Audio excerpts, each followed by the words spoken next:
Merci André, merci Tony, Alexandra, André, Sylvia, encore pour cette grâce que vous me faites de pouvoir partager ce thème. Je répète encore, je ne suis pas spécialiste, c'est une grâce en tout cas que vous me faites de pouvoir le partager. Je pense que vous pouvez aussi bien partager ce thème plus que moi. Voilà. Euh, Avant de continuer, euh, je voudrais rappeler un truc important, ce que Tony a dit tout à l'heure sur la parole, l'importance de la parole de Dieu, l'importance de la parole, parce que vous savez que le monde aujourd'hui est bousculé et les gens cherchent euh, des moyens de refuge, de secours, quelque chose dans lequel ils vont avoir la sécurité. Mais la Bible dit que tous les fondements vont être ébranlés et que il n'y a pas de sécurité. Il n'y a pas de sécurité dans le monde. Et je ne sais pas si c'est dans le livre de Matthieu, Jésus parle de l'homme sage qui a bâti sa maison sur le roc. Parce que la Bible parle d'un moment qui va venir où les fondations vont être ébranlées. Le système économique, qu'on dit, il est solide. Euh, les nations, les royaumes vont être ébranlés. mais la sécurité se trouve dans la parole de Dieu. Amen. Et la Bible dit que l'homme sage, il bâtit sa maison sur le roc de la parole. Tandis que l'homme fou, il bâtit sa maison sur le sable. Et quand la tempête va venir, eh bien, celui qui a bâti sur le roc de la parole de Dieu, eh bien, sa maison va tenir. Et si nous cherchons une sécurité, la seule sécurité se trouve dans la parole. Dans Proverbe chapitre 4, il dit, mon fils, sois attentif à ma parole. Sois attentif à ma parole. Garde-le dans le fond de ton cœur, qu'il ne s'éloigne point de tes yeux, car c'est la vie. Pour ceux qui le trouvent, c'est le médicament pour tout leur corps. Alléluia. Bon, ça, c'était une introduction pour compléter ce que Tony a dit, qui est totalement vrai, que la sécurité, si vous cherchez la sécurité, elle se trouve dans la parole de Dieu.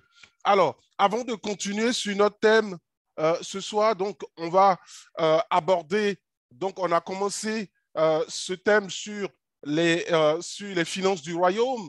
Et donc, dans le module 1, donc, on a parlé de reconnaître l'esprit de Mammon et y renoncer. Ça, vous m'entendez bien, hein? Ouais. Absolument, Adama, on t'entend très OK. bien. OK. Dans le module 1, on a parlé de donc reconnaître l'esprit de Mammon et y renoncer. Donc, on a dit que l'allégeance de notre cœur va à Dieu et non à Mammon. Voilà. Dieu veut notre cœur et Mammon aussi cherche notre cœur. Et donc, on ne peut pas servir Dieu et Mammon. Il faut faire un choix. Et l'allégeance du cœur, donc, va à Dieu. Ça, c'est ce qu'on a vu dans le module 1. Dans le module 2, on a parlé de la foi du moineau, que Dieu est notre source et Dieu s'est engagé à pourvoir à nos besoins. Il dit, l'Éternel, ton Dieu, pourvoira à tous tes besoins selon sa richesse avec gloire. Donc Dieu s'est engagé et ce qu'il veut, il dit, les oiseaux du ciel ne sèment ni ne moissonnent, mais Dieu prend soin d'eux. Et si Dieu prend soin des oiseaux du ciel, et Dieu se pose la question en disant que est-ce que toi, tu n'es pas plus important que les oiseaux du ciel? Alors, si tu es plus important que les oiseaux du ciel et que Dieu prend soin des oiseaux du ciel, alors Dieu prendra soin de toi parce qu'il est ton enfant. Et donc, dans le module 2, on a parlé de cette foi que le chrétien doit vivre par la foi en Dieu et reconnaître Dieu comme étant sa source. Ça, c'était dans le module 2. Ensuite, dans le module 3, donc la semaine dernière, on a essayé de comprendre l'économie du royaume de Dieu, qu'il y a deux systèmes économiques qui régissent le monde. D'un côté, nous avons le système, l'économie qui régit le monde, qui est basé sur le principe de acheter et vendre, et d'un autre côté, l'économie qui régit le royaume de Dieu, qui lui est basé sur le principe de donner et de recevoir. Donc la semaine dernière, nous avons parlé de l'économie du royaume de Dieu basée sur le principe de donner et recevoir.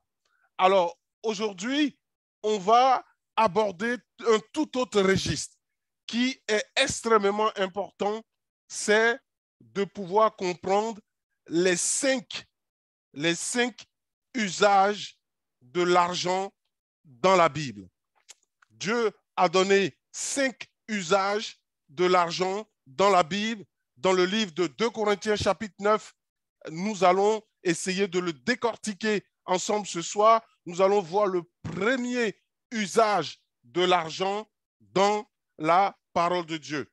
Et ce premier usage, c'est la semence pour le semeur. Dieu donne la semence à celui qui va semer. Et ça, il est question donc de la dîme et nous allons aborder ce sujet. Alors, on a vu, alors un petit rappel aussi qui est important, c'est qu'on a dit que l'argent n'est pas notre maître. Lorsqu'on a parlé de Mammon et qu'on a parlé de l'esprit de Mammon, on est arrivé à la conclusion que l'argent n'est pas notre maître, mais il est notre serviteur. Hein? L'argent est un serviteur, c'est notre esclave, il est soumis à il est sous notre contrôle. Et cette vérité, il faut qu'elle soit acquise. Il faut que cette vérité soit acquise. Et dès l'instant où nous avons compris que l'argent est un serviteur et non notre maître, alors, à partir de ce moment-là, nous pouvons le faire rentrer de force dans le service de l'œuvre de Dieu. Ça, c'est important dans le royaume de Dieu.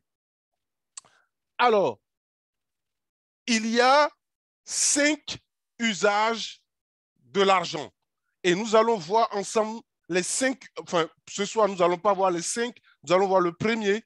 Et on va ouvrir notre Bible dans le livre de 2 Corinthiens, chapitre 9, à partir du verset 8 jusqu'au verset 12.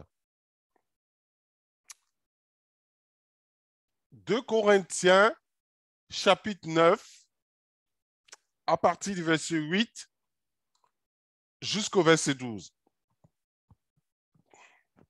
Alors, je fais la lecture. La Bible dit ceci, que Dieu peut vous combler. Donc, Dieu peut vous combler. Dieu peut vous combler de toutes sortes de grâces. Dieu peut. Ça veut dire que ce n'est pas systématique. Mais il a le pouvoir de le faire. Mais à certaines conditions. Dieu peut vous combler de toutes sortes de grâces, afin que, possédant toujours en toutes choses, Dieu peut vous combler, afin que, possédant toujours en toutes choses, de quoi à satisfaire à tous vos besoins, vous ayez encore en abondance pour toute bonne œuvre. Verset 9, selon qu'il est écrit, il a fait des largesses, il a donné aux indigents, sa justice subsiste à jamais. Là où ça commence à nous intéresser, c'est à partir du verset 10. Verset 10, celui, donc Dieu, il est question de Dieu, celui qui fournit de la semence au semeur, qui fournit la semence au semeur, qui fournit la semence au semeur, c'est Dieu. Celui qui fournit de la semence au semeur et du pain pour sa nourriture, vous fournira et vous multipliera la semence et il augmentera les fruits de votre justice. Verset 11, vous serez de la sorte enrichis à tous égards pour toute espèce de libéralité qui, par votre moyen, feront offrir à Dieu des actions de grâce. Car le secours de cette assistance, non seulement pourvoir aux besoins des saints, mais il est encore une source abondante de nombreuses actions de grâce envers Dieu. Alors, je vais résumer. Dans le texte qu'on a lu, je vais essayer de le faire simple pour ceux qui n'ont pas compris. Dans ce texte, il y a 5 usages de l'argent. 5 usages. La première, c'est le verset 10. Le verset 10 dit que c'est Dieu qui fournit de la sémence au semeur. Dieu fournit de la semence au semeur. Ensuite, il est dit dans le verset 10, et du pain pour sa nourriture. Donc, le premier usage de l'argent, c'est que c'est la sémence pour le semeur. Dieu fournit la semence pour le semeur. Ensuite, Dieu fournit le pain pour la nourriture. Il s'agit de notre propre consommation. Alors, avant de continuer, juste une introduction simple. Donc, la formation que nous sommes en train de suivre, en partie, est tirée du livre, ce livre, Bien, richesse et argent. J'avais parlé de ce livre la semaine, enfin, lorsqu'on a commencé le premier module, j'avais introduit ce livre. C'est sur la base donc de ce livre, Bien, richesse et argent, que cette formation donc a été préparée. Et bien entendu, j'ai utilisé aussi des formations de l'ICCC, etc. Donc, faire un mélange, mais en partie, je vous conseille vivement, en tout cas, de vous procurer ce livre.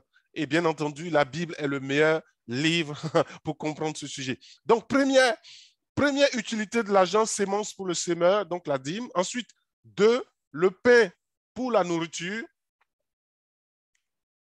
Ensuite, le troisième usage, il multipliera la sémence à semer sur la base du principe de semer et récolter. Ensuite, quatrième usage, accroître les fruits de la justice, libérer de l'esclavage, ça on y reviendra. Et puis le cinquième usage de l'argent, toujours dans 2 Corinthiens chapitre 8 verset 9, c'est la générosité. On verra, on voit bien dans ce texte que Dieu peut vous combler afin que possédant, vous puissiez avoir en abondance pour toute bonne œuvre. Donc la finalité, c'est la générosité. Donc voilà, voici les 5 usages de l'argent. Nous allons voir ces différents usages aujourd'hui. Aujourd'hui, le premier usage de l'argent, c'est la semence pour le semeur. C'est à partir du verset 10, la semence pour le semeur. Et sachez que la semence pour le semeur se traduit pour nous par la dîme. Dieu fournit la semence pour le semeur et cette semence pour le semeur se traduit par la dîme. C'est la première chose que nous devons faire avec l'argent que nous recevons. La première chose que nous devons faire avec l'argent que nous recevons, c'est la sémence pour le semeur, c'est-à-dire la dîme.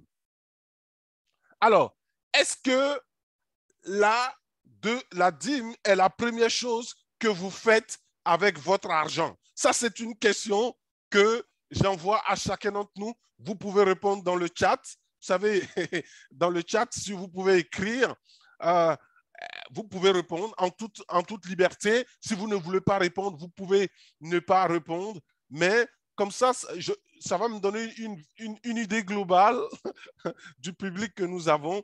Est-ce que la dîme est la première chose que vous faites avec votre argent? Est-ce que la dîme est la première chose que vous faites avec l'argent? Alors, pour l'instant, je n'ai pas de réponse. C'est difficile. C'est difficile. C'est une question difficile, hein? Difficile. Alors, ne vous sentez pas obligé. Pour ceux qui n'ont pas envie de répondre, ne sont pas obligés de répondre. Euh, Ceux qui veulent répondre, qui veulent être en toute honnêteté devant eux, le Seigneur peut le faire, mais ne vous sentez pas obligé. Donc, est-ce que la dîme est la première chose que vous faites avec votre argent? Alors, je vois des oui, je vois des oui, je dois oui depuis, voilà, je vois des oui, des oui, des oui, des oui, des oui. Eh bien, c'est très bien. Alors, évidemment, les chrétiens ont beaucoup de chrétiens ont cette habitude de donner la dîme, de faire, euh, dès qu'ils reçoivent l'argent, eh bien, ils enlèvent la dîme. Mais je pense que beaucoup ne comprennent pas la dîme ni l'esprit de la dîme. Parce que euh, une chose est de donner la dîme, mais une autre chose est de comprendre l'esprit qui est derrière la dîme. Et je pense que la dîme est mal comprise d'une manière globale dans le corps de Christ. Et ce soir, nous allons essayer de pouvoir aller un peu dans ce sujet. Alors, nous devons donner ou rendre à Dieu ce qui lui appartient. Ça, c'est la première chose. Avant d'utiliser l'argent pour quelque chose, nous devons donner à Dieu ce qui lui appartient. Et donc, pour bien comprendre ce principe de la dîme, nous allons aborder 3 questions. La première question, c'est quoi?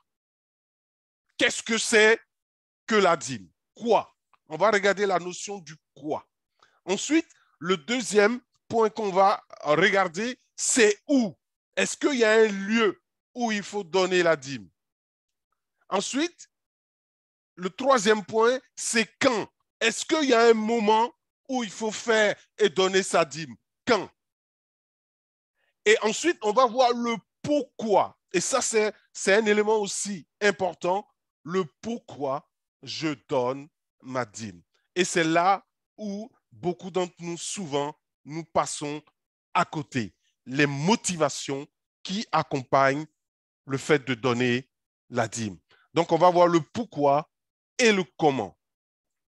Alors, on va commencer par le quoi. Qu'est-ce que la dîme? Alors, le mot exact même de dîme dans la Bible, le mot vient du mot hébreu qui veut dire nasser. Nasser, en hébreu, le mot dîme vient du mot nasser en hébreu. Et nasser veut dire tout simplement 10%. Nasser veut dire 10%. Alors, normalement, on ne peut pas, puisque Nasser lui-même, dîme veut dire 10%, la dixième partie de mon revenu. Donc, normalement, on ne peut pas donner 8%. Normalement, on peut pas, tu ne peux pas donner 8% puisque tu vas même en contrepartie du nom de la dîme qui veut dire 10%. OK? Alors, est-ce qu'on peut donner 12%? Bon, normalement, non. Mais si tu veux donner 10%, tu peux. Mais normalement, la dîme, c'est 10%. La dîme, donc, représente 10% du revenu brut mis à notre disposition. Alors, maintenant, la question, c'est comment on la calcule? Comment calculer cette dîme? Alors, la façon de calculer la dîme peut différer en fonction de ce qu'on perçoit. Hein? Par exemple, si on est salarié, on travaille, eh bien, c'est 10% de notre revenu brut. On le verra dans la parole de Dieu, c'est 10% de notre revenu brut. Aujourd'hui, on sait qu'on a des salariés, des gens qui travaillent, qui sont salariés, mais certains sont indépendants et certains sont des entrepreneurs. OK? Certains parmi nous sont des entrepreneurs. Et donc, si je suis un entrepreneur, si je suis un indépendant, comment je donne ma dîme? Eh bien, si je suis un indépendant ou un entrepreneur, eh bien, c'est 10% du bénéfice ou bien de l'accroissement de mon entreprise. On verra bien que la dîme, c'est 10% de tes prémices, de l'accroissement de ton entreprise. Donc, sur la base des bénéfices, pas du chiffre d'affaires, puisque c'est 10% de l'accroissement. OK? Pas sur le chiffre d'affaires. Il faut que ça soit clair. Beaucoup de gens se sont trompés, ont donné la dîme sur le chiffre d'affaires, mais c'est sur 10% de l'accroissement de tes prémices, de ce que tu reçois.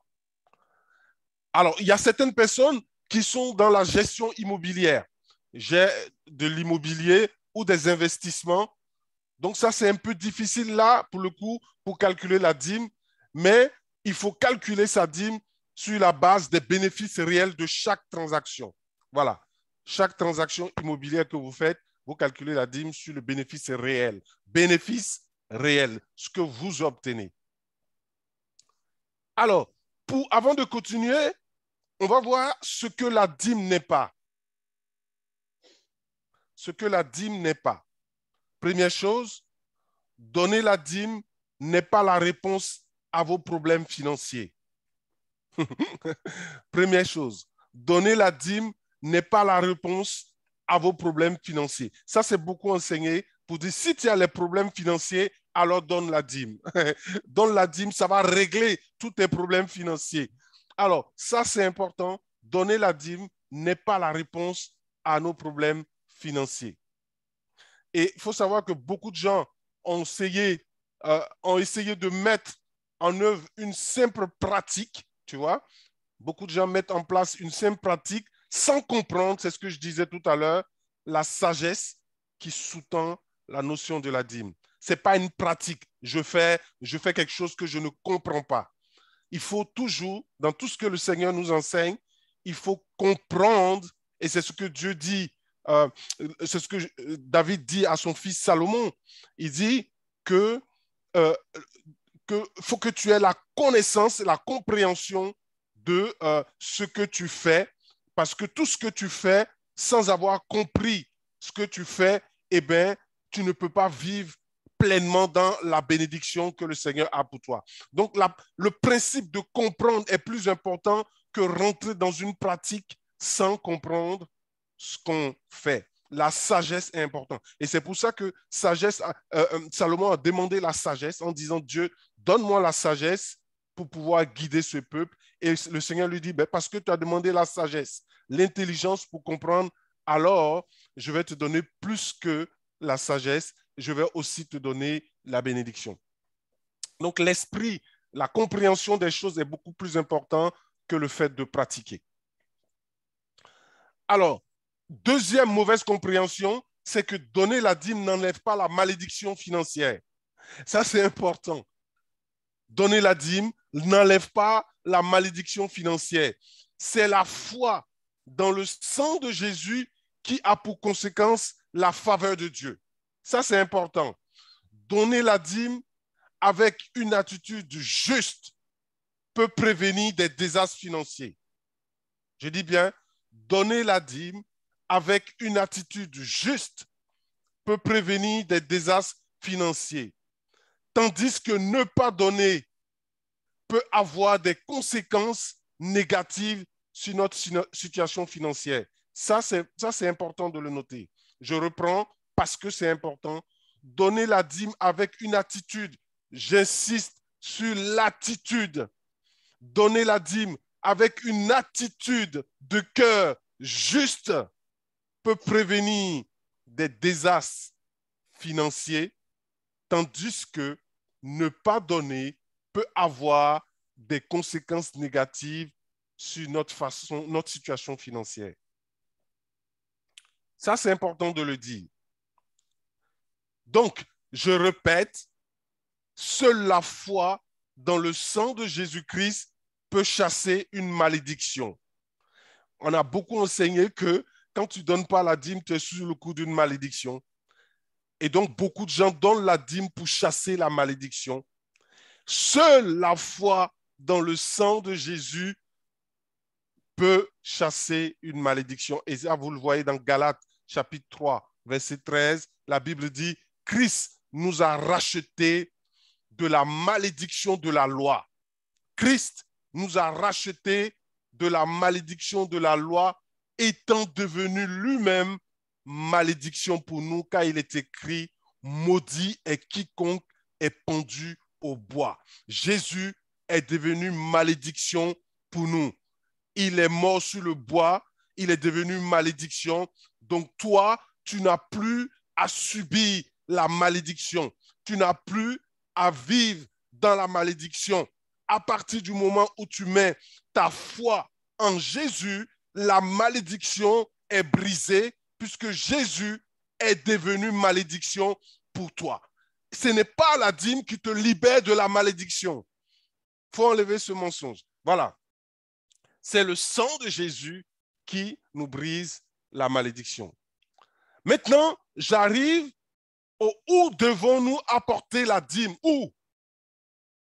Alors, cette réponse est claire dans Malachie chapitre 3, verset 10.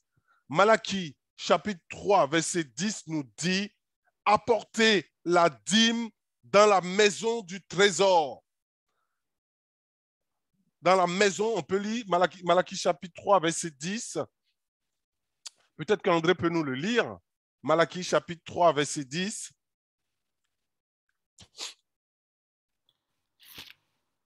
Oui, donc Malachie chapitre 3, verset 10.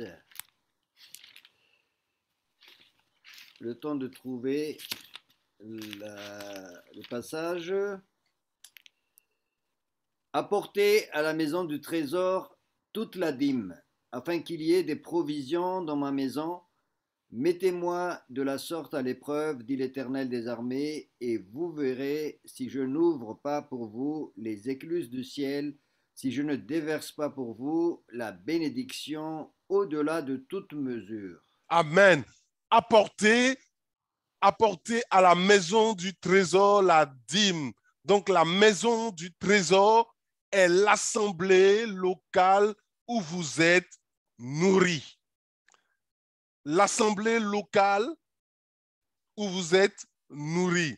Et pour plusieurs d'entre vous, ça c'est une parenthèse, pour ceux qui n'ont pas d'assemblée locale, ceux qui n'ont pas d'église locale,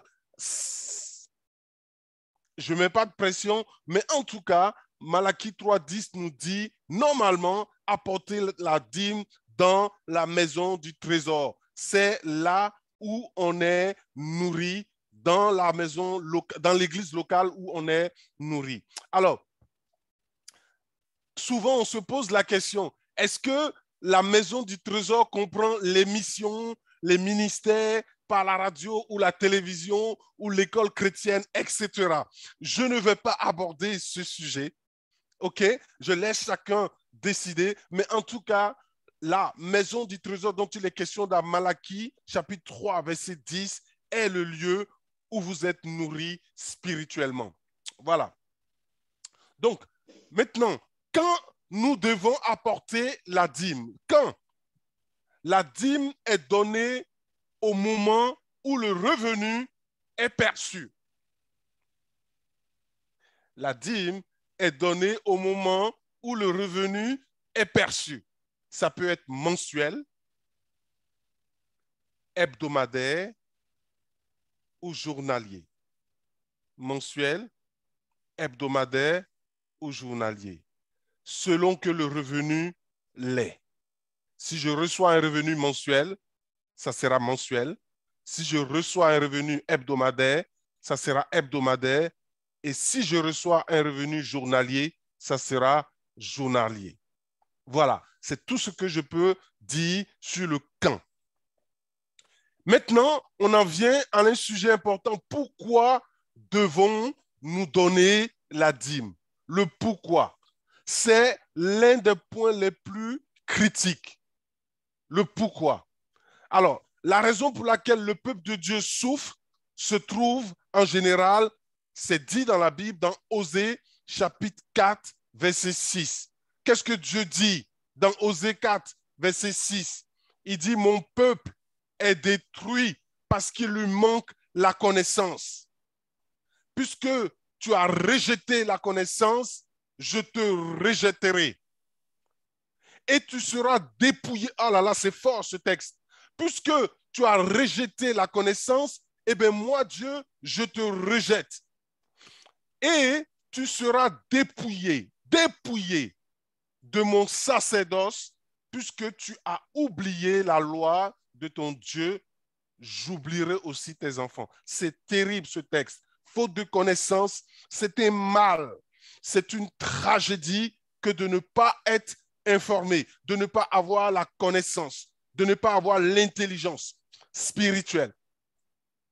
Et un autre texte qui explique pourquoi c'est hyper important de comprendre pourquoi on donne la dîme.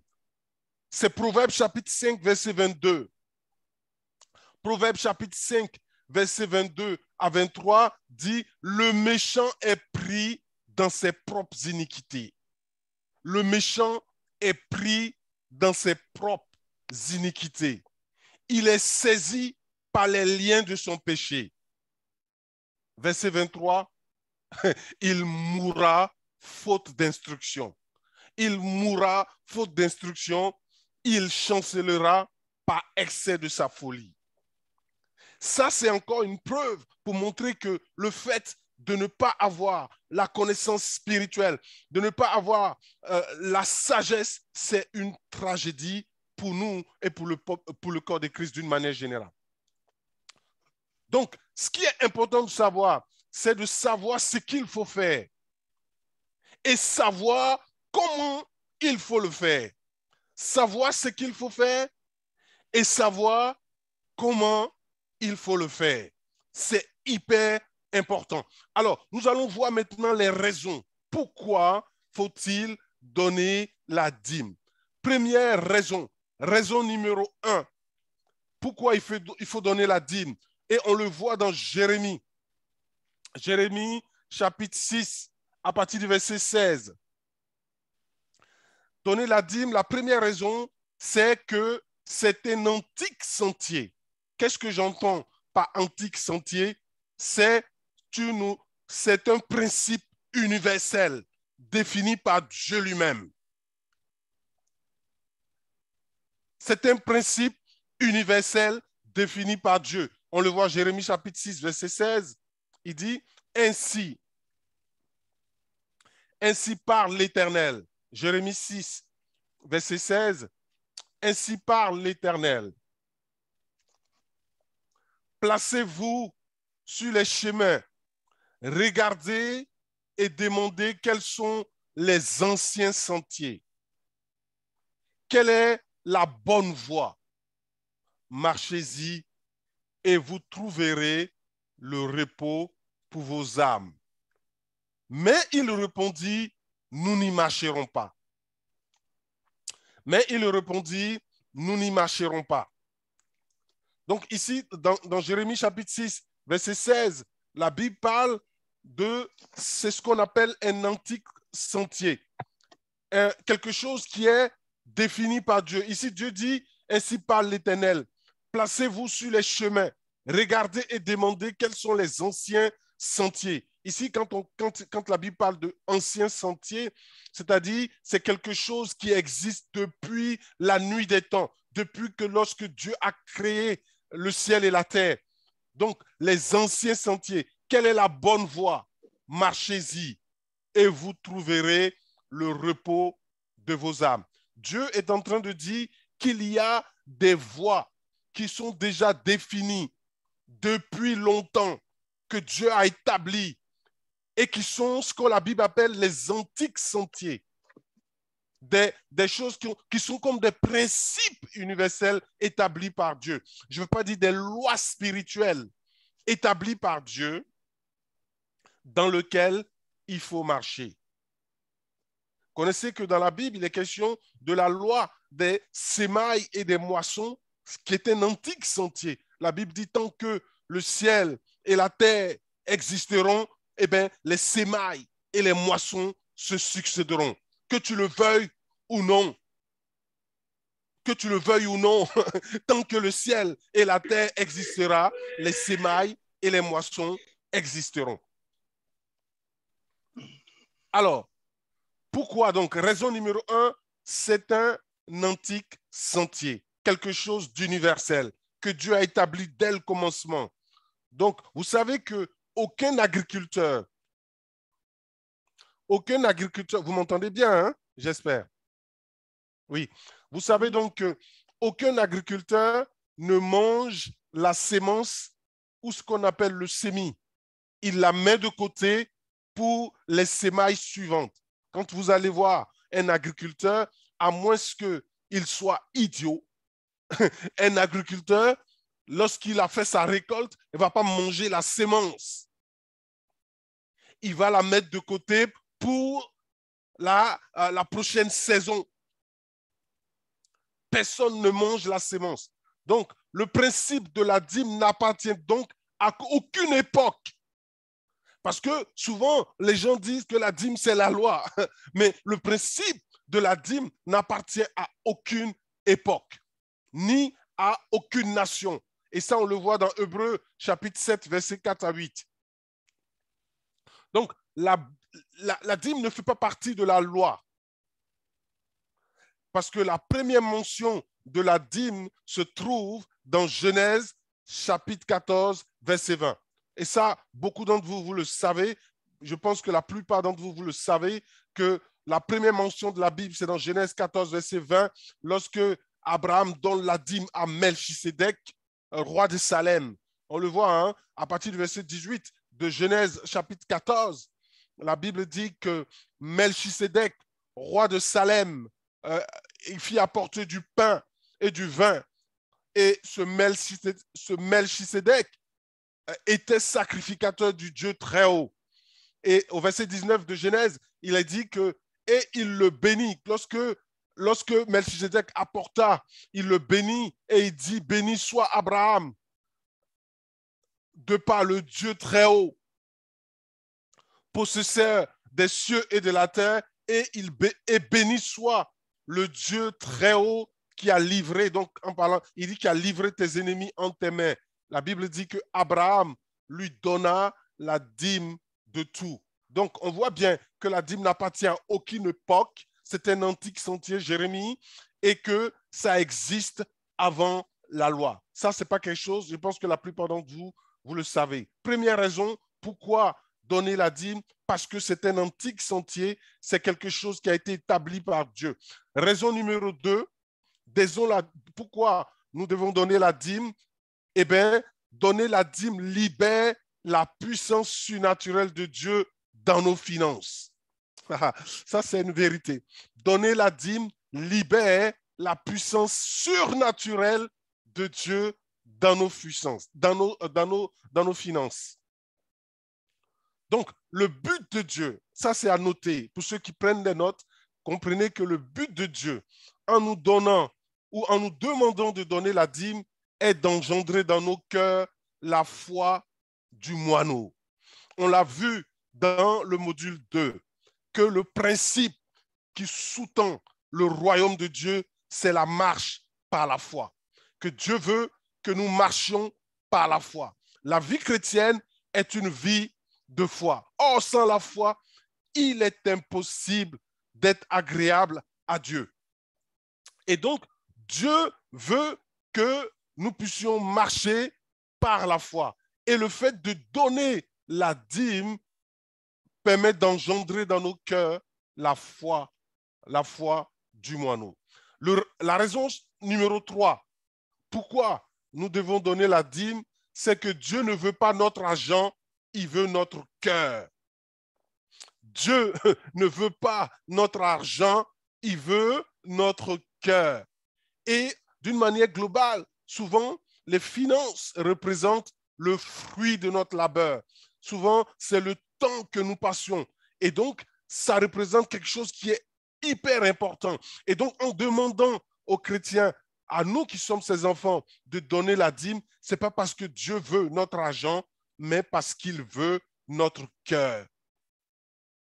Et donc, donner la dîme est l'action pratique qui accompagne la déclaration de foi suivante. Dieu est ma source, il est la source de mon approvisionnement et l'esprit de Mammon n'a aucun pouvoir sur moi. Lorsqu'on donne la dîme, on fait cette déclaration. On dit simplement que Dieu est ma source.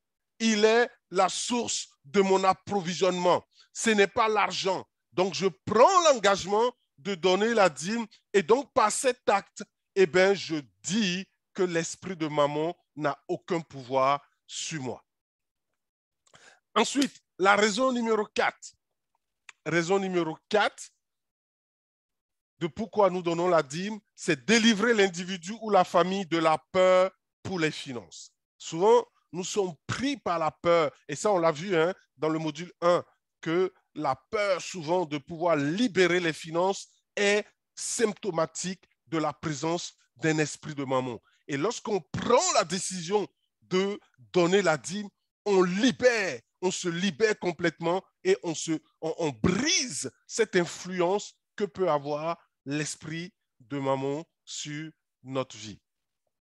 Et puis enfin, raison numéro 5,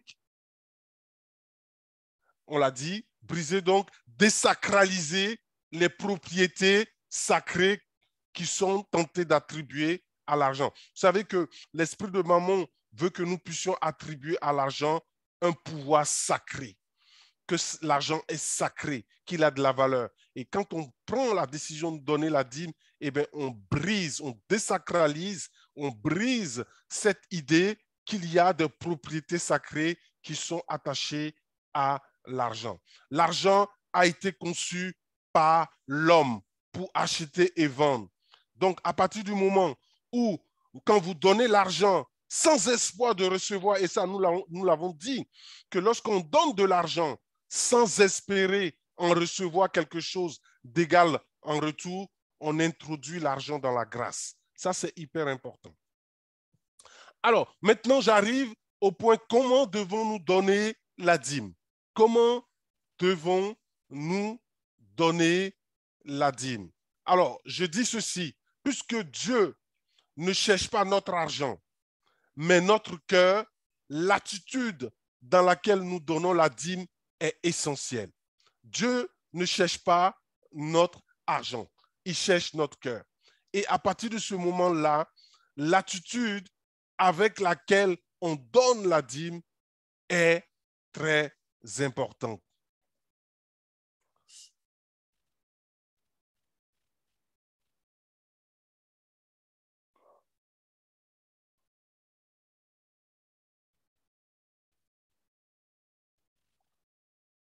Alors, je vais conclure cette partie, cette partie, simplement en disant simplement que première chose que nous devons retenir ce soir, c'est qu'il y a 5 usages de l'argent et que ces 5 usages sont dans 2 Corinthiens chapitre 8, verset 9. Le premier usage, c'est la sémence pour le semeur. Et donc, dans 2 Corinthiens chapitre 8, il est question de la dîme. Et nous avons aussi essayé de regarder le pourquoi, le comment nous devons donner la dîme. Voilà. Je pense que pour ce soir, en tout cas, je vais m'arrêter là et donner la place aux questions pour que nous puissions rentrer dans des échanges de questions et réponses parce que les prochaines fois, on n'a pas eu beaucoup de temps de parler et donc d'échanger. Et donc, pour ce module-là, je pense qu'il y a beaucoup plus de questions que d'enseignements. Donc, avant de laisser la place donc, aux questions, il faut qu'une fois que la dîme est établie dans notre cœur, l'étape suivante va consister à devenir un administrateur des ressources de Dieu. Et donc, ça va nous conduire au deuxième usage de l'argent, c'est le pain pour la nourriture. Et donc, on va parler du pain pour la nourriture en ce qui concerne la façon dont nous devons gérer les ressources que Dieu met à notre disposition. Donc, voilà, le module suivant, ça sera comment être un gestionnaire des ressources que Dieu met à notre disposition. Voilà, que Dieu vous bénisse. Maintenant, nous pouvons passer au temps des questions et des réponses parce que ce sujet est un sujet compliqué. Voilà, soyez bénis.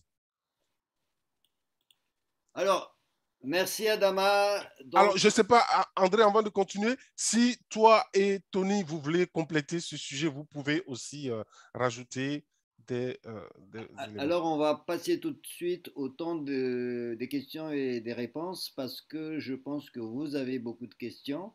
Est-ce qu'on peut poser des questions relatives au module précédent, Adama? Tout à fait, bien sûr. Voilà, donc vous pouvez aussi poser des questions concernant donc des points qui ont été soulevés par rapport aux trois modules précédents. Voilà, donc vous pouvez poser des questions en ouvrant votre micro ou en écrivant dans le chat. Voilà, sentez-vous libre et Adama donc est à votre disposition pour toute question que vous avez sur le cœur. Merci.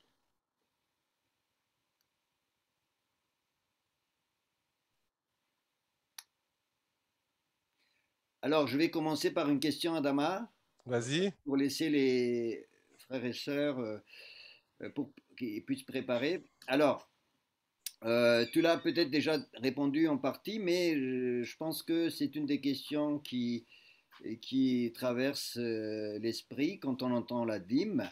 Alors, la dîme, ça fait partie effectivement de l'ancienne alliance. En général, on le dit comme ça. Et alors, comment on peut, est-ce qu'il faut appliquer exactement comme c'est défini par le mot, c'est-à-dire le dixième de ce que je gagne, ou voilà, ou qu'est-ce que ça veut dire, ou c'est l'esprit plutôt qu'il faut garder. Comment tu peux expliquer tout ça? Ouais. Alors, alors, en fait, si tu prends le sens, en fait, si tu veux, quand Abraham rencontre Melchisedec, il lui donne la dîme. Donc, il fait quand on dit qu'il donne la dîme, il donne 10% de ses biens. Il ne donne pas 20%, il ne donne pas 40%, il ne donne pas 8%, il ne donne pas ce qu'il comprend. Mais la Bible dit il donne Nasser, il donne 10%. Le terme utilisé, c'est Nasser. Donc, la dîme, c'est 10% de ce que nous recevons. Maintenant, si je rajoute autre chose, ça vient de moi, de ma compréhension ou de notre analyse. Mais l'analyse biblique claire, c'est cela. On a bien dit que la dîme n'est pas sous le coup de la loi. Que bien avant la loi, la notion de dîme existe puisqu'on voit qu'avec Abraham, on n'est pas sous la loi, mais on est avant que la loi soit donnée à Moïse. OK? Et donc, c'est évident que, et même dans le livre d'Hébreu, Hébreu chapitre 7 revient. Peut-être qu'on peut le lire. Hein. Hébreu chapitre 7, je vais le trouver. Voilà, Hébreu chapitre 7 à partir du verset 1. La Bible dit que car ce Melchisedec, roi de Salem, sacrificateur du Dieu très haut, qui alla au-devant d'Abraham lorsqu'il revenait de la défaite des rois et qui le bénit, auquel aussi Abraham donna pour part la dîme. Là, on dit la même chose, hein, auquel Abraham donc donne à Melchisedec pour part la dîme de tout. Premièrement, étant interprété roi de justice, donc ce Melchisedec, il est roi de justice, et puis aussi, il est roi de Salem, c'est-à-dire roi de paix. Et ce Melchisedec, il est sans père, il est sans mère, il est sans généalogie, n'ayant ni commencement de jour, ni fin de vie, mais assimilé au Fils de Dieu, demeure sacrificateur à perpétuité. Évidemment, quand on lit ça, on voit bien que c'est un type de Jésus clair. Et puis, verset 4, mais considérez combien est grand ce Melchisedec, celui à qui même Abraham donna une dîme du butin. C'est fort, hein? Même Abraham donna une dîme du butin. C'est fort. Donc, la Bible parle encore du thème une dîme du butin. Donc, grosso modo, il y a beaucoup d'enseignements sur ce sujet dans l'Église, souvent, les gens disent, je donne la dîme de mon temps. Bon, ça peut exister, la dîme de son temps, etc., etc. Vous allez dire, je prends 10% de mon temps et je le donne à Dieu. Soit, la Bible parle, la dîme, c'est 10%. C'est marqué, hein? Abraham fait qu'est-ce qu'il fait? Il donna une dîme du butin. Le butin, ça c'est dans Hébreu, hein? Hébreu chapitre 7, c'est même pas dans l'Ancien Testament. Il donna une dîme du butin. Le butin, c'est toujours un revenu, c'est quelque chose qu'on acquiert. Voilà. Peut-être que Tony veut rajouter quelque chose là-dessus. Ou,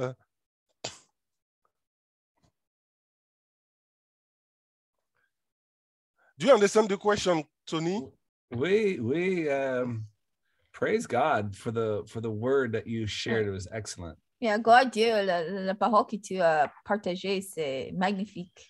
And I would like to, not this time, but maybe sometime in, maybe I like to teach, to share on faith for finances. Ouais, je veux, aimerais partager de la foi pour les finances. Mais qu'est-ce que les questions? Vous pouvez répéter les questions, s'il vous plaît? C'est André qui a posé la question. Hein? There's a question. Andrew posed. I don't know. J'ai posé donc la question en disant que d'habitude, les gens, quand on leur parle de dîmes, ils pensent à l'Ancien Testament. Donc, est-ce que c'est juste l'esprit qu'il faut garder ou il faut pratiquer littéralement le terme dîme dans le sens où on relève donc 10% de nos revenus? Voilà. Et comment le pratiquer dans la Nouvelle Alliance, dans le Nouveau Testament? C'est un peu ça le... D'accord. Je comprends bien ta question. Mais à mon sens, il faut garder l'esprit. Il faut comprendre, Dieu est plutôt dans l'esprit des choses que dans la pratique inutile et sans compréhension. Voilà. You can go, Tony. Go ahead. Oui, il faut garder l'esprit. Mais en fait, dans la Nouvelle Alliance, comme vous a dit plus tôt, que Dieu veut notre cœur. Et en fait, tout que nous avons appartient à lui. Le minimum, je dois dire comme ça, c'est les 10%. Mais je crois que Dieu peut-être il peut vous conduire de donner plus que ça. Mais vous dire, le dîme, ça va dire 10%. Et franchement, ça représente une partie de votre vie, parce que vous travaillez pour ça. Et ça veut dire que Dieu veut que nous sommes dépendants de lui en tous les domaines. Et ça montre une confiance aussi, ça montre une dépendance en Dieu qu'on nous donne financièrement. C'est pas juste une chose qui en fait d'une tradition ou d'une je sais pas quoi, mais on fait ça du cœur dans la foi. Et ça, c'est important parce que pour comprendre pourquoi on fait ça, oui, c'est une chose qui c'est avant la loi. Avant la loi, le dîme est là. Et dans la Nouvelle Alliance, et dans le livre de Hébreu, si vous regardez chapitre 7, et je crois que c'est verset 20 je vais regarder 27 peut-être. Oui, c'est ouais, verset 27, qui n'a pas besoin, comme le souverain sacrificateur, d'offrir chaque jour de sacrifice, d'abord pour ses propres péchés, ensuite pour ceux qui du peuple, car ceci, il a fait une fois pour toutes en s'offrant lui-même. En effet, la loi établit le souverain sacrificateur des hommes sujets à la faiblesse, mais la parole du serment qui a été fait après la loi établit le Fils qui est parfait pour l'éternité. Et on voit que là-bas, c'est Dieu qui reçoit la dîme. Ici, c'est les hommes, là-bas, c'est lui qui reçoit la dîme. Et c'est intéressant ça parce que notre, quand nous donnons à Dieu, ça c'est un acte d'adoration. Parce que parfois on pense que l'adoration c'est juste des deux chansons qui sont un peu doucement, mais en fait, et la plus grande expression de l'amour c'est donner. Et c'est une façon d'adorer à Dieu aussi.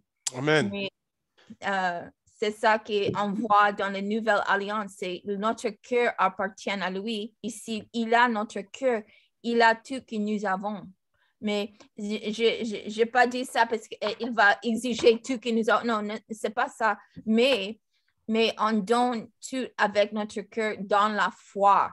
Le dîme, c'est un acte d'adoration à Dieu. Je t'honore, Seigneur, avec ma dîme, avec ça. Je t'adore avec ça.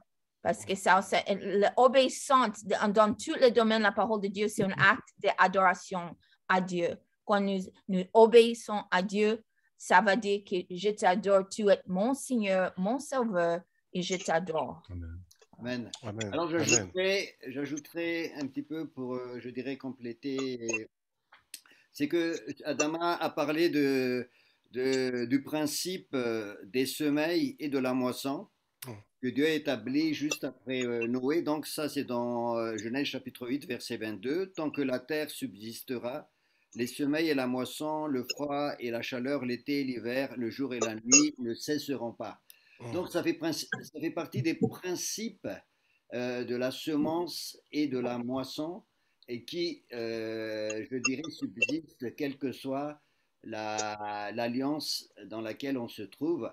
Et ça s'applique aussi dans le Nouveau Testament, mais je dirais que ce n'est pas limité à 10% parce qu'on retrouve clairement le principe de la semence dans le texte que Adama a cité tout à l'heure, de Corinthiens chapitre 9, il a dit que celui qui fournit de la semence au semeur et du pain pour sa nourriture fournira aussi et vous multipliera la semence. Donc là, il est toujours question de semence et il y a cette idée de donner à Dieu les prémices de nos récoltes. Voilà. Et on retrouve ça dans Galates aussi, par exemple, chapitre 6, au verset 8. Celui qui sème pour la chair moissonnera de la chair la corruption, mais celui qui sème pour l'esprit moissonnera de l'esprit et la vie éternelle. C'est qu'un homme aura semé, il le moissonnera. Donc, la dîme fait partie de ce principe-là et s'intègre, je dirais, à la seule différence que ça ne va pas être limité d'une manière rigide à 10%, mais c'est à titre indicateur, les 10%. Oui, en fait, on le verra. Vous m'entendez là? Oui, on t'entend très bien. Oui, on le verra dans le module suivant que en fait, il y a 5 usages de l'argent. Donc, tu parles dans 2 Corinthiens chapitre 8, dans chapitre 9, verset 8. Donc, le premier usage, c'est ce qu'on a vu, la sémence pour le semeur. C'est Dieu qui donne la sémence pour le semeur. Donc, déjà, quand vous avez un travail, ne voyez pas votre travail comme quelque chose que vous avez. C'est Dieu qui, on l'a vu, hein, que Dieu choisit le lieu ou la place où on sera pourvu. Ça peut être un employeur, ça peut être, peu importe. Dieu choisit un endroit parce qu'il s'est engagé à quoi? À nous apporter la nourriture, à pouvoir à nos besoins.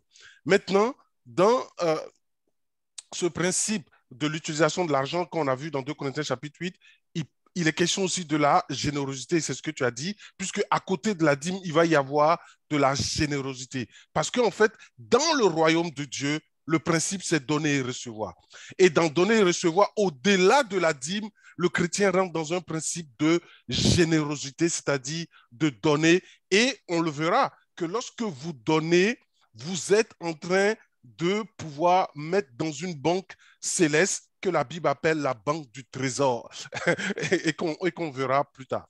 Voilà. Mais le fond profond de donner la dîme, c'est que vous honorez, et ce que Alexandra disait tout à l'heure, c'est que quand vous faites cet acte, c'est-à-dire que vous prenez la décision de dire que Dieu est votre source, que Dieu est votre maître et que c'est lui qui compte le plus dans votre vie. C'est un acte d'adoration, un acte de cœur à cœur. C'est ce que Abraham, quand il rencontre Melchizedek, il reconnaît tout de suite que c'est grâce à lui qu'il existe, c'est son Dieu, et il veut l'honorer et lui dit, je te donne toute l'allégeance. Parce que vous savez que l'esprit de Mammon cherche l'allégeance de notre cœur.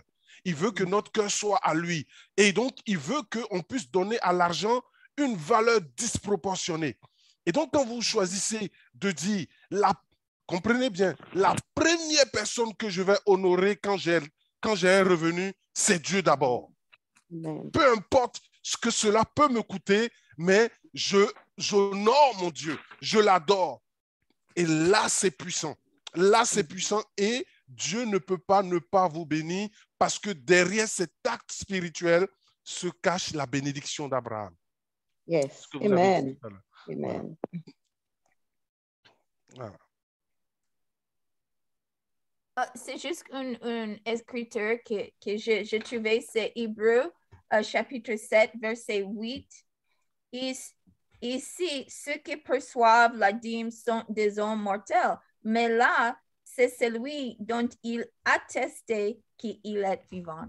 C'est ça que je cherche de lire. Parce que parfois, les gens disent, mais je donne...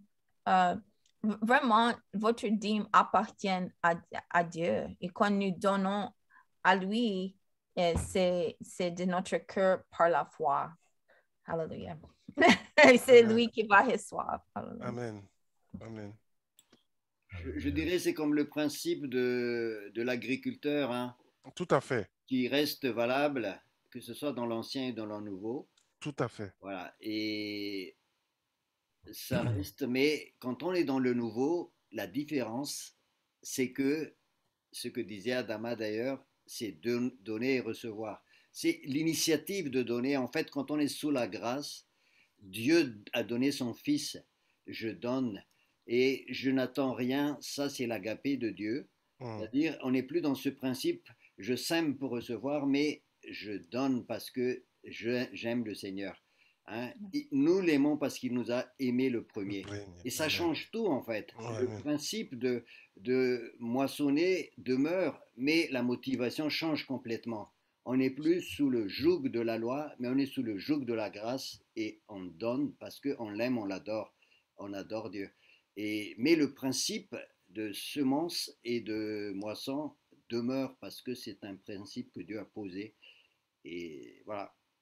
Amen, amen, amen, amen. Alors, en fait, on avait expliqué dans les modules précédents que, en fait, nous, on est rentré dans un principe que nous, en tant que chrétiens, ce n'est pas nous qui prenons soin de nous, mais c'est notre Papa céleste qui prend soin de nous. Et en fait, notre Papa, pourquoi il prend soin de nous? Parce qu'il s'est engagé. On l'a lu dans Matthieu chapitre 6, que notre Papa, il dit que les oiseaux du ciel, ils ne s'aiment pas. Mais lui, il prend soin d'eux parce qu'il les apprécie. Et il pose la question pour dire, nous là, nous sommes ses enfants. Et donc, comment un papa ne va pas prendre soin de ses enfants? Donc, on a compris dans ce texte, quand on a lu, que Dieu veut que nous, en tant que ses enfants, on puisse vivre sur la base de la foi, qui dit que notre papa nous aime, il ne nous laissera jamais tomber dans des situations difficiles. Dès l'instant où on a compris ça et qu'on a mis ça dans notre cœur, le principe de donner la dîme devient simple. Pourquoi? Moi, par exemple, pendant longtemps, je vais te donner mon témoignage, ça va être beaucoup plus clair. Pendant longtemps, j'avais du mal à donner ma dîme parce que je me dis, déjà, comment je vais faire pour faire ça? Donc, je dis, non, je ne peux pas. Il faut que je mange ma dîme. Il faut que je la mange. Mais vous savez qu'un agriculteur, on lui donne une semence, OK? Il dit, ah non, moi, franchement, je n'ai rien à manger, je vais manger ma semence. Le problème, c'est que s'il mange la semence, il n'a pas cultivé, il n'a pas semé. Donc, du coup, c'est pire même que, c'est pire que tout. Parce que quand tu manges ta semence, c'est-à-dire que tu n'auras même plus rien, finalement. Et c'est ce qui m'arrivait. Ma femme travaillait, moi je travaillais, et chaque fin du mois, on mangeait notre semence. Dieu nous donnait, regardez, on a lu dans 2 Corinthiens, chapitre 9, verset 8, celui qui fournit la sémence au semeur. C'est qui fournit la sémence au semeur? C'est qui? C'est Dieu qui fournit, c'est Dieu lui-même. Regarde, Dieu lui-même te donne et il te dit, donne-moi pouvoir. C'est-à-dire, il dit, je te donne. Maintenant, j'attends que toi, tu me redonnes ce que je t'ai donné. Donc, c'est celui qui fournit la sémence au semeur. Donc, c'est Dieu qui te donne la force. Quand tu te lèves le matin pour aller travailler et que tu as deux forces pour aller travailler, vois ça comme étant Dieu qui te fournit la sémence. OK? Il te fournit la semence. Et pourquoi il veut que maintenant, en retour, tu lui donnes? C'est qu'il veut briser dans notre cœur le principe de maman. Parce que maman, il dit quoi? Si tu donnes, tu n'auras rien. Et donc, il dit, si tu donnes, comment tu as fait pour boucler les fins du mois? Oh, Dieu veut que tu vives par la foi. Et dès l'instant où tu vas prendre l'ascendant, Dieu dit, peu importe s'il me reste quelque chose ou pas, moi, je dois honorer mon papa. Je lui donne ce qu'il m'a donné. Sans le comprendre, tu fais un acte spirituel qui brise l'esprit de maman dans ta vie et qui te libère. Et là, du coup, tu enclenches une loi spirituelle qui fait que Dieu devient ta source. Voilà. Vraiment, si tu as compris ça, mon frère, tu seras libéré. Libéré de l'esprit même qui t'empêche de pouvoir rentrer dans la grâce de Dieu. Voilà, bref. Merci, alléluia. Merci pour la réponse. Oui, bonjour. Est-ce que vous m'entendez? Oui. Bonjour, c'est Christina. J'ai raté, j'espère que vous allez bien, j'ai raté les autres cours, je suis vraiment désolée. Mais est-ce que ça va avec le juste vivra par la foi aussi? Parce que quand on donne sa dîme, on est juste envers Dieu. On lui montre combien on l'aime. Voilà, et c'est tout à fait ce qu'on a dit. Quand le juste vivre, en fait, dans le royaume de Dieu, on vit par la foi. La foi, elle est basée sur la parole de Dieu. La parole de Dieu dit, ton papa prend soin de toi. Alléluia. Donc, quand ton papa dit, moi, mon fils, il ne se pose pas de questions sur ce qu'il va manger à la fin du mois. Il n'en a rien à cirer. Comprenez? Il vient, il se sert. Point barre. Alléluia. Et il ne demande pas, papa, est-ce que je vais... Non. Il est convaincu qu'il va l'avoir. Et cette attitude de cœur, de dire, et ça, vous le mentionnez quand vous donnez votre dîme. Parce que Satan dit, tu ne vas pas terminer le mois. Il te dit ça. Et il te montre les factures de A à Z. Mais toi, tu dis, je fais un pied de nez à ce que tu me montres et je donne à mon papa. Et là, tu as cassé quelque chose dans le monde. C'est-à-dire, tu as fait une loi spirituelle dans le monde spirituel et tu as déclaré que ta source est en Dieu. Là, tu ouvres les écluses des cieux. C'est ça le principe. Il faut vraiment que vous compreniez ce principe. C'est-à-dire que dès l'instant où vous donnez votre dîme, vous êtes libéré de l'esprit de maman. Amen. Vraiment, il faut comprendre ce principe-là. Et en plus, quand on voit des écluses, c'est une source qui arrive. Parce que les écluses, elles ont été installées par les rois. Même à Tours et tout ça, dans notre région en France, c'est les rois qui ont installé les sources, l'eau et tout ça. Et j'ai vu une émission sur Échappée Belle qui montrait la dîme, en fait.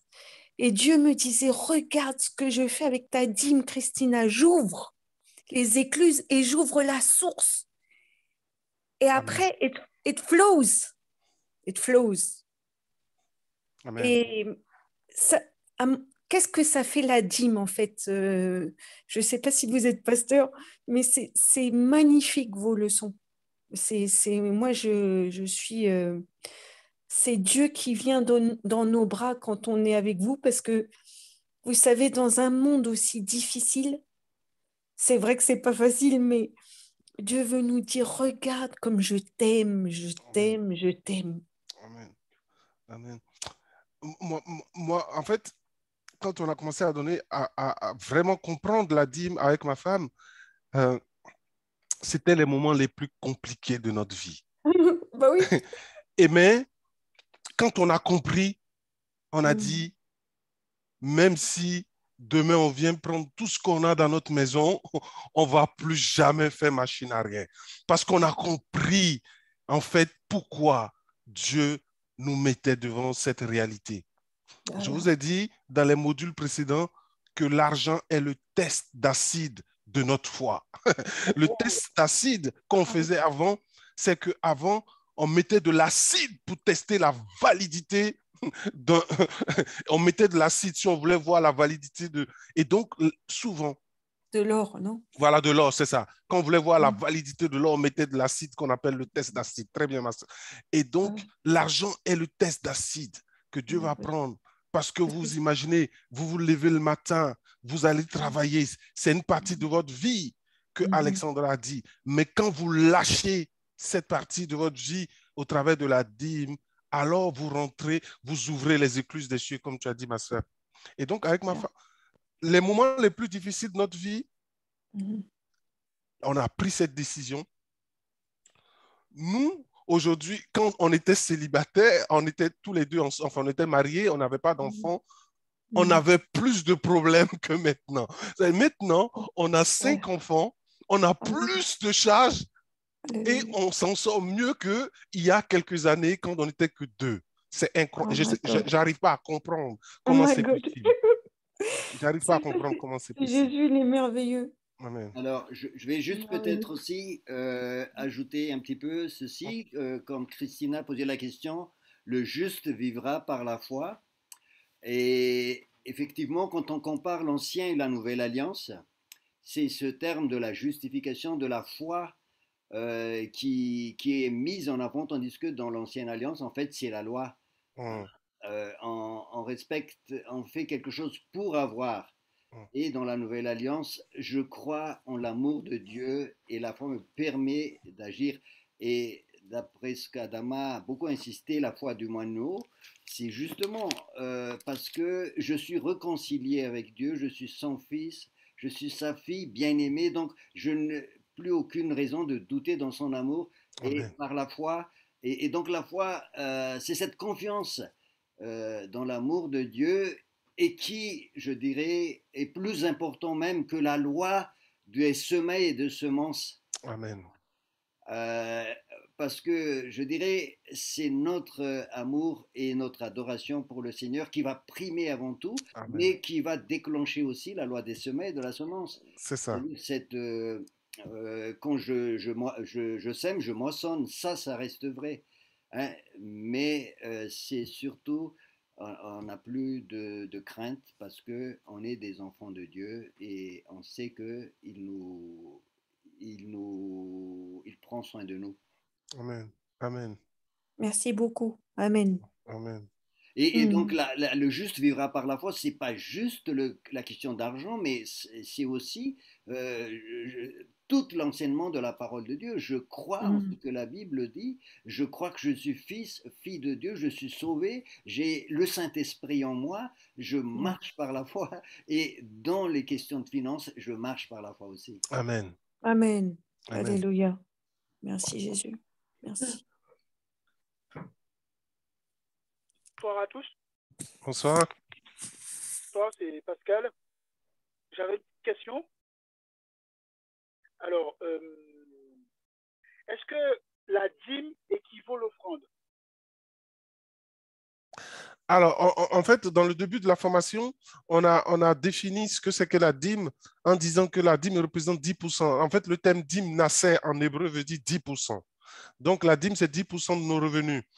Ça n'a rien à voir avec les offrandes. Les offrandes, en fait, rentrent en ligne de compte dans la générosité du chrétien qui n'a rien à voir avec la dîme. Donc, il y a la dîme et il y a les offrandes. D'accord. Et puis, est-ce que la dîme doit être toujours enlever le premier, la première action, en fait? Si par exemple, par exemple, un exemple, je fais un paiement quelque part et je dis, bon, ben après, du moins, faute de temps, par exemple, j'enlève ma dîme. Est-ce que c'est ce manque de respect ou pas envers Dieu, si je peux me permettre de parler de cette façon. J'ai bien compris ta question. Elle est très subtile. Elle est subtile, ta question, mais elle est puissante. Parce que souvent, la plupart des gens vous diront que l'ordre n'a pas de sens. OK? Mais c'est en fait l'allégeance du cœur qui fait que l'ordre a un point culminant ici. Puisque, en fait, dans les principes globaux, la personne que vous honorez le premier est la personne qui compte le plus pour vous. Et en fait, c'est une échelle supérieure. Dès que vous recevez, vous mettez Dieu en premier pour dire, vous comprenez que le fait de mettre Dieu en premier, vous pouvez le matérialiser. Mettre Dieu en premier dans votre vie, vous pouvez le matérialiser en disant, dès que je reçois mon revenu, je le mets en premier tout de suite même. Tout de suite, mais il faut le comprendre. Il ne faut pas faire ça comme un acte religieux. Il faut comprendre que lorsque vous dites, premièrement, je paye Dieu, et deuxièmement, je me paye moi. Donc, l'ordre que je vous donne ce soir spirituellement, c'est mettez Dieu en premier tout de suite et matérialisez-le en disant, je vais le matérialiser avec mes biens en disant, premier, je donne à Dieu, deuxième, je me paye et troisième, je paye mes factures. Dieu d'abord. Mais si je peux me permettre, c'est les actes qui comptent avec Dieu, non? Du moins, je comprends que la première place, il veut la première place, mais c'est aussi l'acte qui compte, non? Tout à fait. Tout à fait. Tout à fait. En fait, si vous voulez, là, ce que je suis en train de dire, ne dit pas que si vous ne faites pas en premier, ce n'est pas la dîme, c'est foutu. Je suis en train de dire que si vous matérialisez le fait que vous honorez Dieu en faisant cette action en premier, c'est que vous rentrez dans une autre dimension, c'est-à-dire que vous avez compris réellement que vous voulez mettre Dieu en premier dans votre vie. Non pas simplement dans un processus de dire je fais en premier parce que c'est une loi, c'est obligé.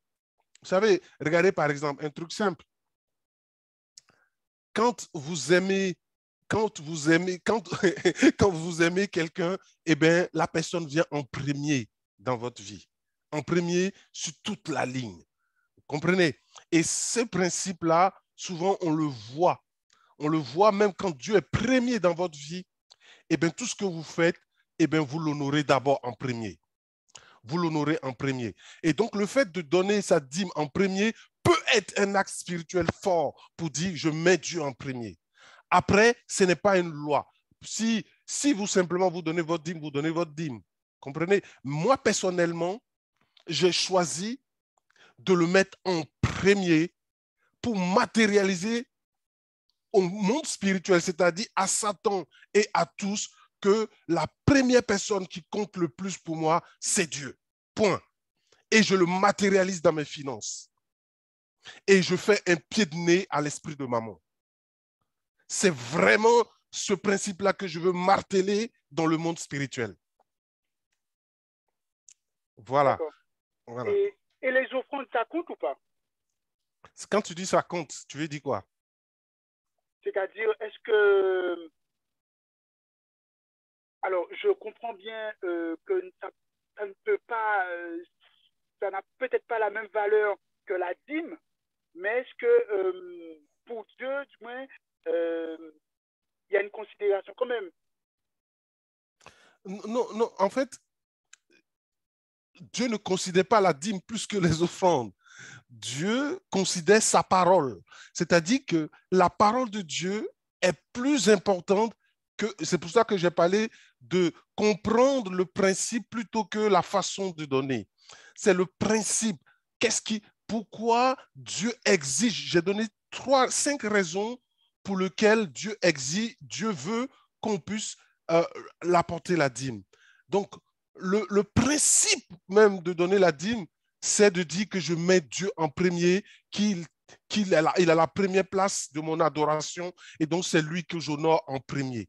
Mais c'est vrai pour la dîme, c'est aussi vrai pour les offrandes. C'est pas que l'un est plus important que l'autre. C'est-à-dire que Dieu me demande quelque chose, je le fais tout simplement et j'honore, en le faisant, j'honore mon papa parce que je l'aime. C'est ça qui a de la valeur. Ce n'est pas ça, c'est important, ça, c'est pas important, ça, c'est important, ça, c'est pas important. D'accord. Et les 10%, c'est obligatoire ou pas? Il est arrivé un petit peu après. Il est arrivé un petit peu après. Oui, alors, ouais, excusez-moi.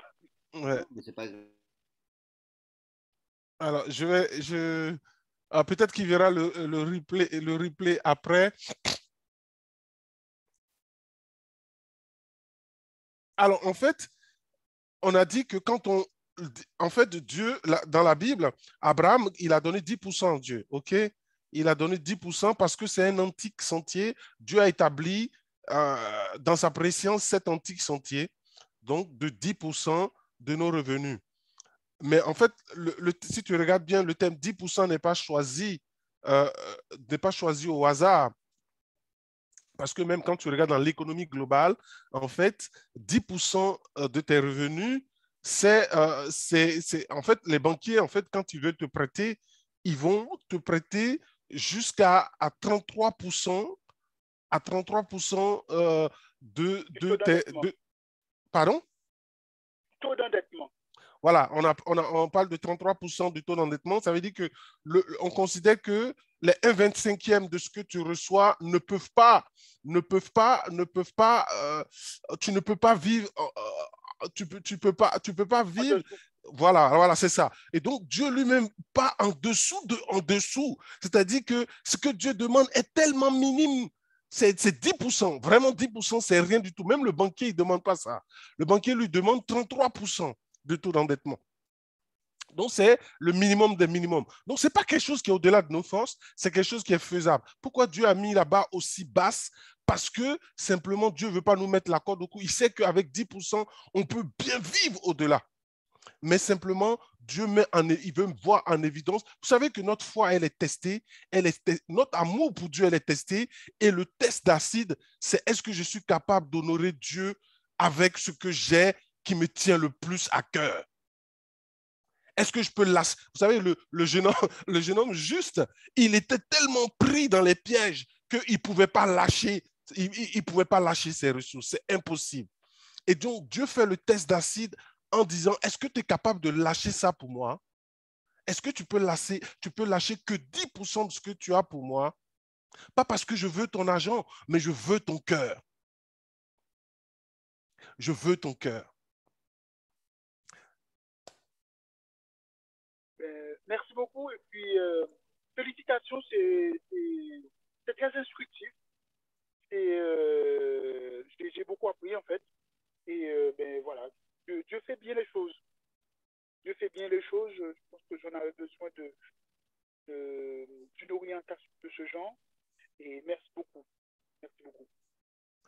Sois béni. En tout cas, frère, avant de partir, je te conseille vraiment ce livre. Je ne sais pas si tu fréquentes le Zoom régulièrement, mais vraiment, je te conseille ce livre, Bien, argent et richesse. Vraiment, si tu peux vraiment, offre-toi ce livre. Je pense que ça va faire une révolution dans ta vie. Tu vas vraiment comprendre, parce que là, dans le cadre du Zoom, on n'est pas rentré dans les détails, mais vraiment, comprends vraiment ce qu'est le principe qui se cache derrière le principe de la dîme. Ça va vraiment t'amener à un autre niveau de ton adoration même avec Dieu. Voilà. D'accord. Et ça, ton livre, on le trouve où? Je vais mettre le lien. Je vais peut-être mettre le lien. Tu peux le trouver sur Amazon, mais tu peux le commander aussi avec ICCC. Je préfère que tu le commandes avec ICCC parce que comme ça, tu bénis le royaume de Dieu. Mais je vais mettre le lien dans le chat. D'accord, c'est noté. C'est noté, merci beaucoup.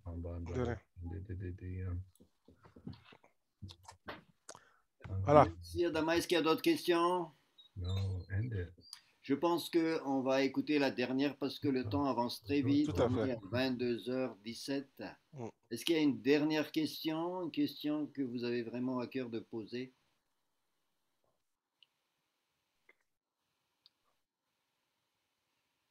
Sinon, on va terminer.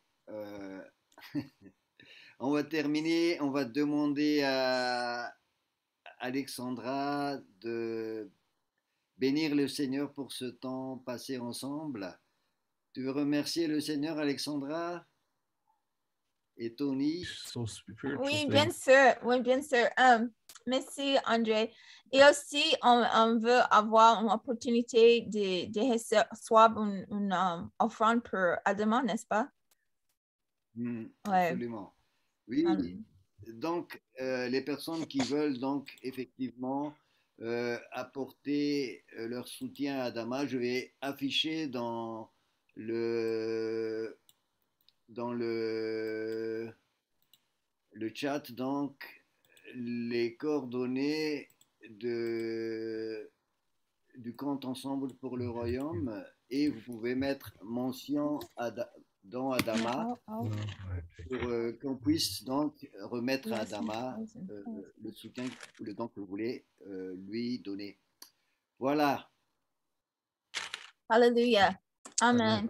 Seigneur, nous te remercions, Seigneur. Nous te remercions parce que ta parole ne retournera pas vide, Seigneur. Ta parole, c'est puissant et il va grandir, Seigneur. Il va produire beaucoup de fruits dans nos vies, Seigneur. Merci, Seigneur. Merci que l'ennemi est lié au nom de Jésus de voler cette semence de la parole de Dieu. Et merci, Seigneur, que tu œuvres les dieux de notre compréhension plus et plus, afin que nous soyons totalement convaincus de ça que ta parole enseigne et dit, que nous peut agir dans la foi, Seigneur, et avec tout notre cœur pour te honorer, pour te adorer, avec cette partie de notre vie aussi, les parties financières, Seigneur. Merci.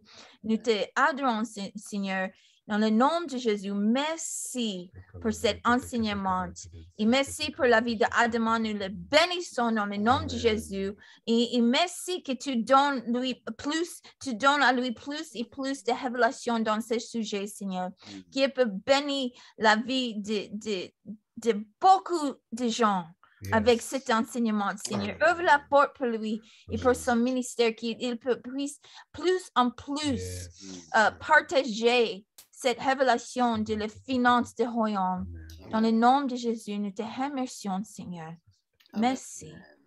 Nous te aimons, Seigneur, et nous te remercions pour cette semence qui grandira dans le jardin de notre cœur.